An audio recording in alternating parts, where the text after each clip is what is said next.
apa kabar? Saatnya Anda menyimak berita Papua bersama saya, Cynthia Delima. Sejumlah berita menarik telah kami siapkan untuk Anda, dan berikut 3 berita utama hari ini.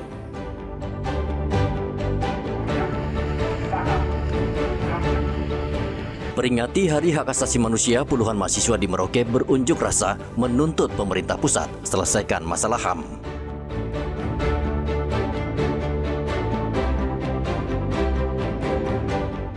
Puluhan tahun tidak ada air bersih, warga Sorong bersyukur karena TNI hadir membangun sumur air.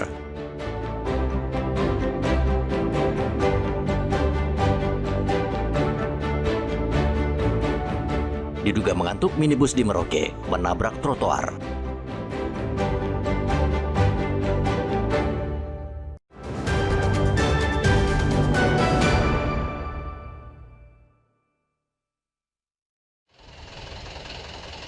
Sebanyak 800 ton lebih beras stabilisasi pasokan dan harga pangan atau SPHP didistribusikan serentak untuk 6 provinsi.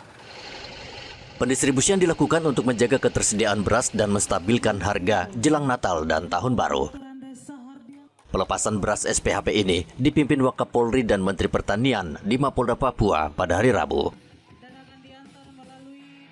Wakapolri meminta penyaluran beras dikawal aparat sehingga warga membeli beras SPHP sesuai HET.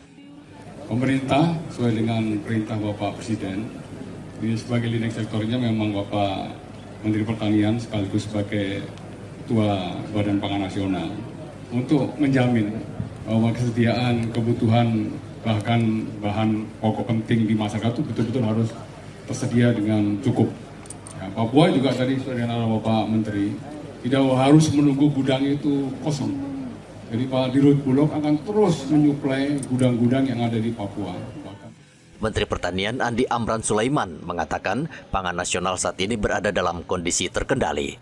Bahkan terjadi deflasi pangan di musim paceklik, sesuatu yang belum pernah terjadi sebelumnya. Ada satu hal yang tidak pernah terjadi dalam sejarah Republik Indonesia, yaitu di saat musim paceklik tadi, yaitu bulan September, Oktober, November yang lalu, itu deflasi pangan yang artinya harga turun. Selama ini kita lihat pasti naik. Yang kedua, bukan beras penyumbang inflasi, dan ini disampaikan tadi Kasatgas. Inilah buah hasil kerja Pak Kapolri, Wakapolri, Kabar Eskrim, dan seluruh tim Pak Kapolda, seluruh TNI Polri. Ini adalah bentuk kolaborasi kita. Mentan juga memberikan apresiasi kepada Polri atas inisiatif pembangunan gudang pangan di Polres-Polres seluruh tanah Papua. Gubernur Papua Matius Fakiri mengatakan stok beras saat ini masih aman untuk beberapa bulan. Kabupaten yang kita siapkan saat ini, Kabupaten Jayapura, Kerong, dan Kota Jayapura. 2026 kita tambah Waropen dan Yapen. Ambaran Raya juga kesiapan. Langkah ini dinilai akan mendorong kesejahteraan petani dan meningkatkan daya beli masyarakat. Arthur dan Rian Tonai melaporkan dari Kota Jayapura, Papua.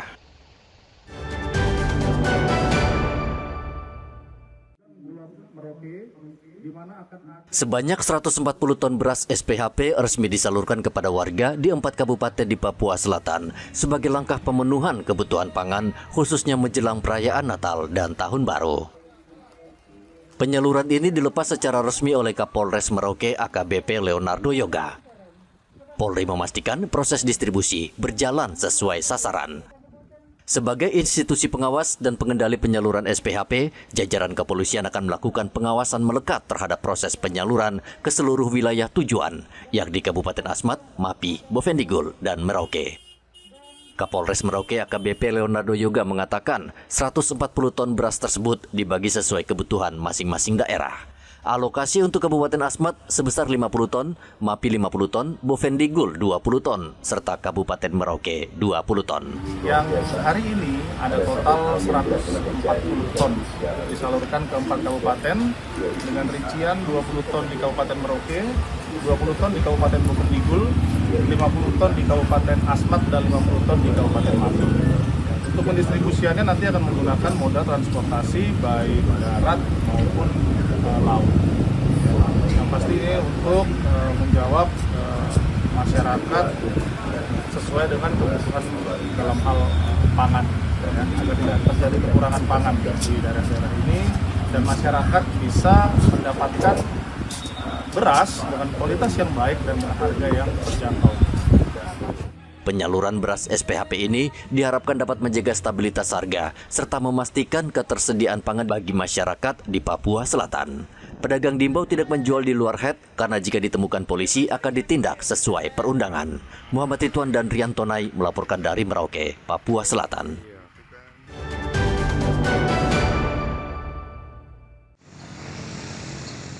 Menjelang perayaan Natal dan Tahun Baru, Basarnas Merauke menyiagakan seluruh personelnya di berbagai titik rawan bencana, mengingat kondisi cuaca yang tidak bersahabat akhir-akhir ini.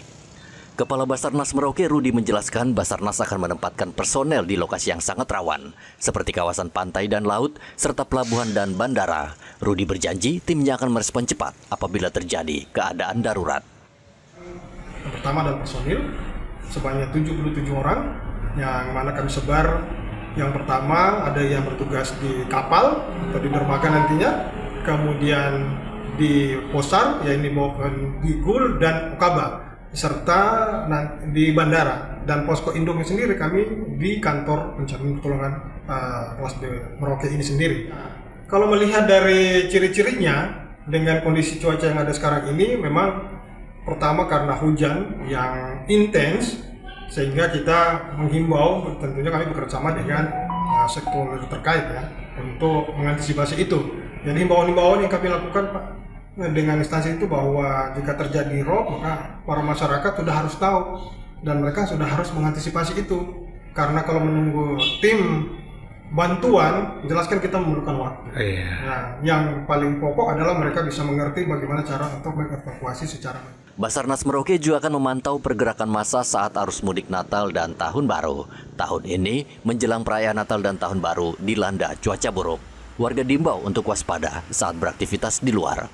Muhammad Ridwan dan Rian Tonai melaporkan dari Merauke, Papua Selatan.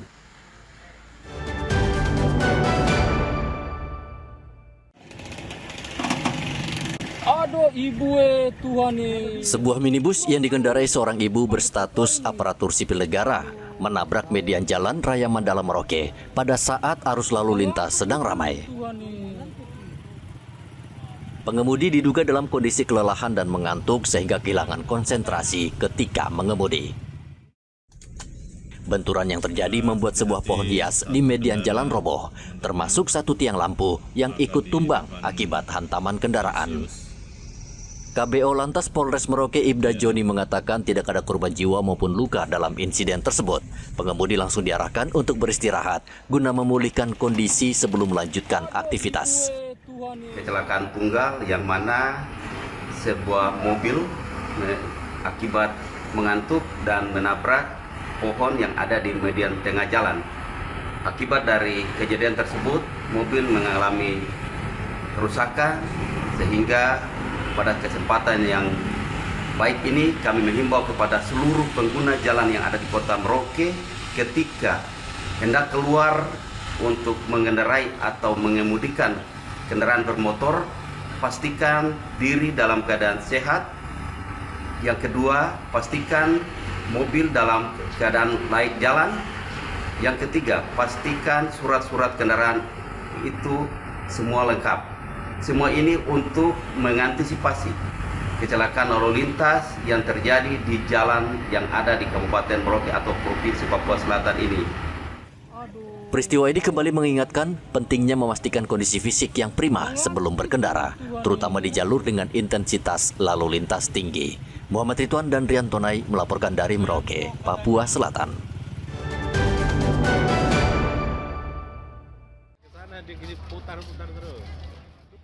Pemerintah Provinsi Papua meluncurkan kartu mudik gratis Natal 2025 dan Tahun Baru 2026 untuk 16.000 warga di wilayah tertinggal, terdepan, dan terluar. Program ini dirancang untuk memastikan kelancaran mobilitas masyarakat, sekaligus meringankan biaya transportasi menjelang perayaan Natal dan Tahun Baru. Gubernur Papua Matius Fakiri mengatakan program mudik gratis mencakup subsidi transportasi laut dan darat. Untuk rute laut, layanan disiapkan di Pelabuhan Biak, Serui, Waren, dan Mambramo Raya. Sementara rute darat mencakup Jayapura Sarmi, Jayapura Demta, Jayapura Airu, serta Biak Supiori. Pemprov Papua menyiapkan 4 kapal perintis dan 36 damri untuk mendukung pelaksanaan program tersebut. Bagaimana kartu ini bisa tersampaikan kepada masyarakat? Yang pertama tentunya sosialisasi. Hari ini kita mulai sosialisasikan bagaimana cara masyarakat bisa mendapat layanan gratis itu. Kalau sudah nanti dapat, mudah-mudahan bisa tersampaikan ke semua masyarakat dengan baik. Dampaknya kami berharap masyarakat bisa merayakan Natal dengan baik. Pokoknya datang bawa diri, saya nanti dilayani lah. Nah, saya tadi sudah wanti-wanti kepada semua nanti yang bagi kartu, jangan sampai terjadi KKN karena saya punya keluarga, saya orang pemerintah, hanya terbagi kepada orang-orang itu. Kalau bisa ya semua masyarakat yang butuhkan. Saya minta dilayani dengan baik, memberikan yang baik itu kan ada, kalau tidak bisa terangkut semua kan harus kita memberikan penjelasan. Saya berharap pemerintah ya suka tidak suka terbiasa untuk memberikan penjelasan. Pelaksana tugas Kepala Dinas Perhubungan Papua, Matius Wali, memastikan seluruh armada yang disiapkan dalam kondisi layak operasi, termasuk standar keselamatan dan kapasitas angkutan. Pihaknya optimis program mudik gratis ini mampu mengurai kepadatan penumpang pada masa libur akhir tahun. Total kuota keseluruhan jalur laut dan darat itu ada 16.000 sampai dengan tahun baru. 16.000 kuota, 10.400 itu untuk moda laut yang dilayani antar pulau dan dari Jayapura. Kemudian untuk darat itu ada 6.000. Untuk damri melayani rute Jayapura dan beberapa wilayah yang bisa dijangkau seperti Sarmi, Lere, Demta, dan Kerom. Kemudian juga ada rute darat yang dilaksanakan di Biak menuju Supiori. Gubernur Papua juga berpesan kepada seluruh petugas dan operator transportasi agar memastikan proses distribusi kartu mudik gratis dilakukan secara adil dan merata, sehingga manfaatnya benar-benar dirasakan masyarakat. Hendra dan Riantonai melaporkan dari Kota Jayapura, Papua.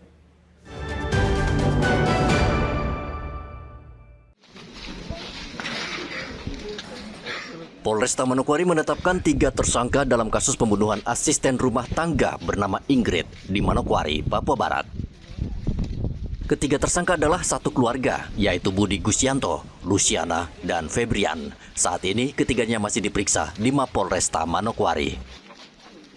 Menurut Kapolresta Manokwari Kombes Ongki Isgunawan, ketiga pelaku kesal terhadap korban karena tidak bisa bekerja. Mereka lalu menganiayanya hingga tewas. Karena korban sudah tidak bisa lagi bekerja, ya, karena kondisi kemudian sakit, sehingga korban ini sudah lama tidak bekerja.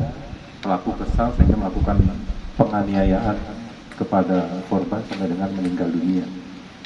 Pasal yang kami persangkakan yaitu tindak pidana pembunuhan berencana dan atau pembunuhan dan atau penganiayaan berat yang mengakibatkan matinya orang. Salah satu tersangka ketika digiring membantah telah membunuh asisten rumah tangganya. Ada saksi-saksinya yang melihat kenapa saya dituduh membunuh. Saya tidak pernah membunuh. Saya tidak pernah membunuh. Demi Tuhan saya bisa sumpah demi apa saya tidak pernah membunuh. Pembunuhan ini terungkap ketika satu keluarga membawa jasad manusia ke pemakaman Pasir Putih, namun tanpa prosedur layak pada tanggal 26 November 2025. Belakangan, jasad itu diketahui bernama Ingrid, pembantu rumah tangga yang tewas dianiaya majikannya sendiri. Dari hasil otopsi, di tubuh dan kepala korban banyak ditemukan luka. Selain itu, hasil autopsi juga menunjukkan korban kekurangan zat asam oksigen, serta tulang iga bagian depan patah. Besar dugaan korban mengalami penyiksaan. Para pelaku dijerat dengan pasal pembunuhan berencana dengan ancaman hukuman mati. Edi dan Riantonai melaporkan dari Manokwari, Papua Barat.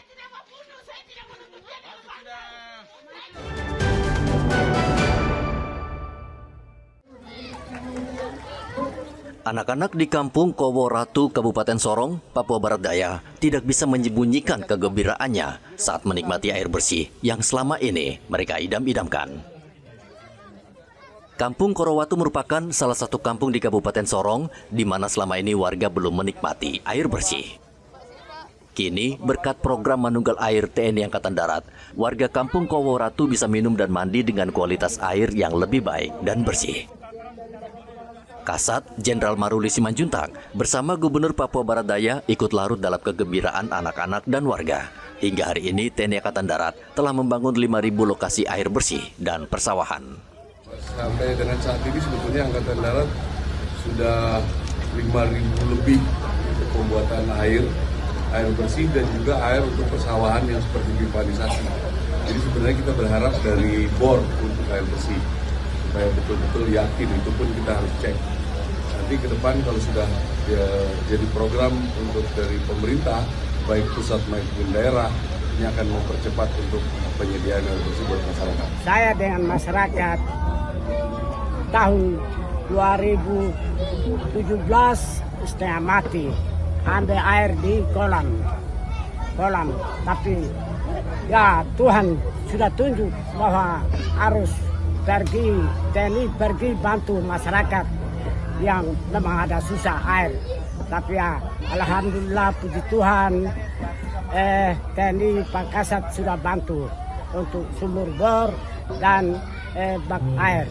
Terima kasih lagi.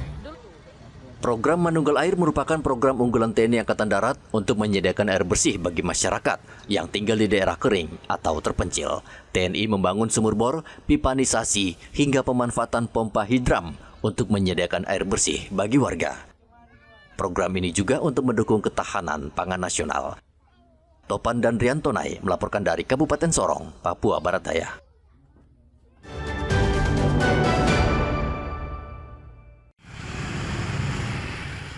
Menjelang perayaan Natal dan Tahun Baru, harga telur di Merauke mendadak naik berkisar Rp5.000 hingga Rp10.000 per rak.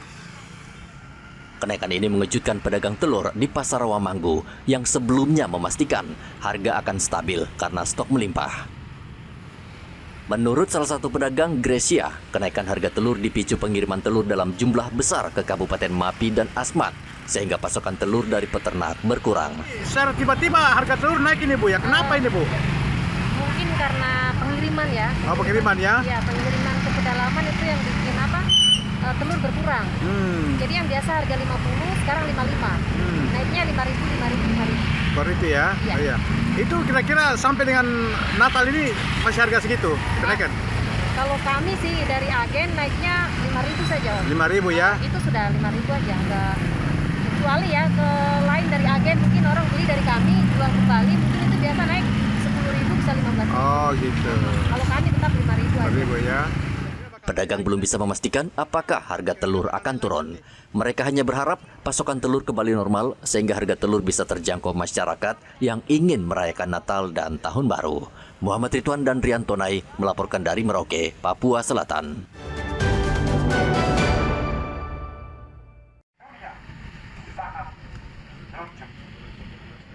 Puluhan mahasiswa di Kabupaten Merauke, Papua Selatan menggelar demonstrasi memperingati Hari Hak Asasi Manusia Sedunia yang jatuh pada 10 Desember.